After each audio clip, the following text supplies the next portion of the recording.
1971 December মাসের ৪ তারিখ গভীর রাত আর ঠিক সেই রাতেই সিলেট শহরের ভাগ্যটা যেন সুতোর ওপর ঝুলছিল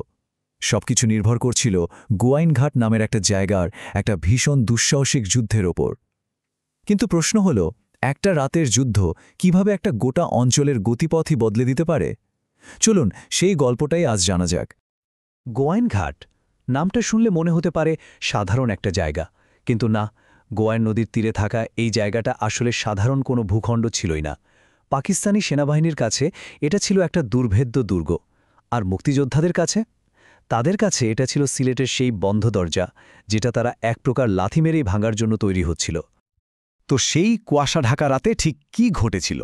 কিভাবে একটা নিখুঁত প্ল্যানিং একটা প্রায় দুর্ভেদ্য ডিফেন্সকে একেবারে চুরমার করে দিল এর উত্তরটা কিন্তু লুকিয়ে আছে দারুণ এক কৌশল একটা বড় দুর্বলতা আর অবিশ্বাস্য সাহসের এক গল্পে আচ্ছা যুদ্ধটা বোঝার আগে চলুন রণাঙ্গনটা একটু বুঝে নিই আপাতদৃষ্টিতে এই ছোট্ট একটা এলাকায় কেন হঠাৎ করে সবকিছুর চাবিকাঠি হয়ে উঠল আসলে এর লোকেশনটাই ছিল সবকিছু একদম ভারত সীমান্তের পাশে গোয়াইন নদীর ওপর বসে থাকা এই জায়গাটা ছিল একটা কৌশলগত চোক পয়েন্ট মানে সোজা কথায় যার হাতে গোয়াইনঘাট তারই হাতে সিলেটের মূল প্রবেশপথ বলা যেতে পারে গোয়াইনঘাট ছিল ওই অঞ্চলের পাকিস্তানি ডিফেন্সের একদম নার্ভ সেন্টার এটা একাই সাপ্লাইয়ের মূল রাস্তাটা কন্ট্রোল করত সিলেট এয়ারপোর্টের মতো গুরুত্বপূর্ণ জায়গাকে রক্ষা করত আর আশেপাশের এলাকাতে অপারেশন চালাতে সাহায্য করত মানে এর পতন মানে কিন্তু শুধু একটা ঘাঁটি হাতছাড়া হওয়া নয় এর মানে হলো পুরো ডিফেন্স সিস্টেমটাই ধসে পড়া তাই মুক্তিযোদ্ধাদের জন্য এটা দখল করাটা কোনো অপশন ছিল না এটা ছিল অপরিহার্য আর ঠিক যখন মুক্তিযোদ্ধারা আক্রমণে ছক কষছেন তখনই ঘটল এক অবিশ্বাস্য ঘটনা যে দুর্গটা তারা আক্রমণ করতে যাচ্ছিল সেটা আসলে ভেতর থেকেই ভাঙতে শুরু করেছিল ভেতরের সিনারিওটা একবার ভাবুন তো পাকিস্তানি ক্যাম্পের ভেতরেই ৩০তম ফ্রন্টিয়ার ফোর্সের বাঙালি সৈন্যরা অস্ত্র নামিয়ে রাখল তারা সাফ জানিয়ে দিল নিজের দেশের মানুষের ওপর গুলি চালাবে না আর এই বিদ্রোহের ফলে ৩১তম পাঞ্জাব রেজিমেন্টের সাথে তাদের সরাসরি মারামারি লেগে গেল মানে পাকিস্তানি দুর্গটা তখন একটা বিভক্ত ঘর যার মনোবল ভেতরের কোন্দলেই চুরমার হয়ে গেছে ভেতরের এই চরম বিশৃঙ্খলা এটাই ছিল মুক্তিযোদ্ধাদের জন্য সেই গোল্ডেন অপরচুনিটি যার জন্য তারা হয়তো অপেক্ষা করছিল শত্রু যখন ভেতর থেকে দুর্বল ঠিক তখনই তো চূড়ান্ত আঘাত হানার আসল সময় আর সেই মঞ্চটাই তখন তৈরি হয়ে গিয়েছিল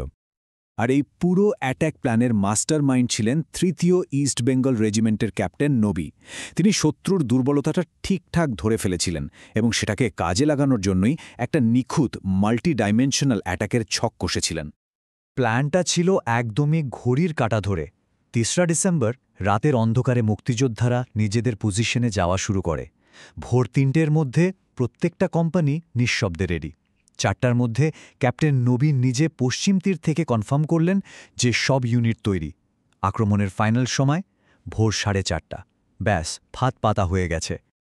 এরপর যখন ঘন কুয়াশার একটা চাদর পুরো যুদ্ধক্ষেত্রটাকে ঢেকে দিল ঠিক তখনই সেই মুহূর্তটা এলো শুরু হলো সেই ঐতিহাসিক লড়াই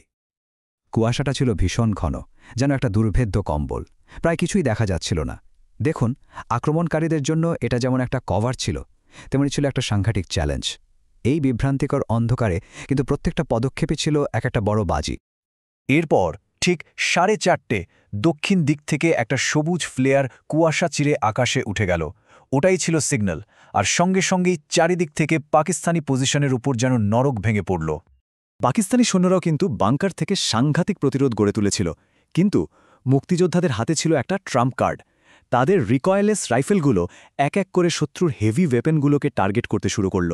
মেশিন গান মর্টার সব একে একে চুপ হয়ে গেল আর মুহূর্তের মধ্যেই শত্রুর ফায়ার পাওয়ার প্রায় অর্ধেকে নেমে এলো শত্রুর ভারী অস্ত্রগুলো যখনই চুপ হয়ে গেল ক্যাপ্টেন নবী সেই রাতে সবচেয়ে সাহসী চালটা চাললেন ২০টা নৌকা নিয়ে ডি কোম্পানি প্রায় কোনো বাধা ছাড়াই গোয়াইন নদী পার হয়ে গেল এটা ছিল একটা অবিশ্বাস্য একটা ডিসাইসিভ মুভ যা শত্রুর ভাগ্য পুরোপুরি সিল করে দিয়েছিল ভোরের প্রথম আলো যখন কুয়াশা ভেদ করতে শুরু করেছে যুদ্ধের রেজাল্টও তখন পরিষ্কার হয়ে আসছিল বিজয় তখন একদম হাতের মুঠোয় ভোর 6:45 নাগাদ পাকিস্তানি প্রতিরোধ পুরোপুরি ভেঙে পড়ে সৈন্যরা গুলি ছুটতে ছুটতে পাগলের মতো পালাতে শুরু করে আর মুক্তিযোদ্ধারা তাদের পালানোর পথে মর্টার শেল ফেলে সেই পিছু হোটাকে একটা বিশৃঙ্খল পলায়নে পরিণত করে অবশেষে ডি কোম্পানির শত্রুর ফেলে যাওয়া পজিশনগুলো দখল করে নেয় যুদ্ধ শেষ গোয়াইনহাট সিলেটের সেই গেটওয়ে এখন মুক্তিযোদ্ধাদের নিয়ন্ত্রণে।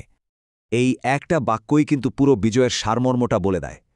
এটা কোনো লাক ছিল না, এটা ছিল অসাধারণ প্ল্যানিং, অদম্য সাহস আর বীরত্বের এক দারুণ কম্বিনেশন, যা একটা হতোদ্যম আর দিশেহারা শত্রুকে একেবারে পরাস্ত করেছিল।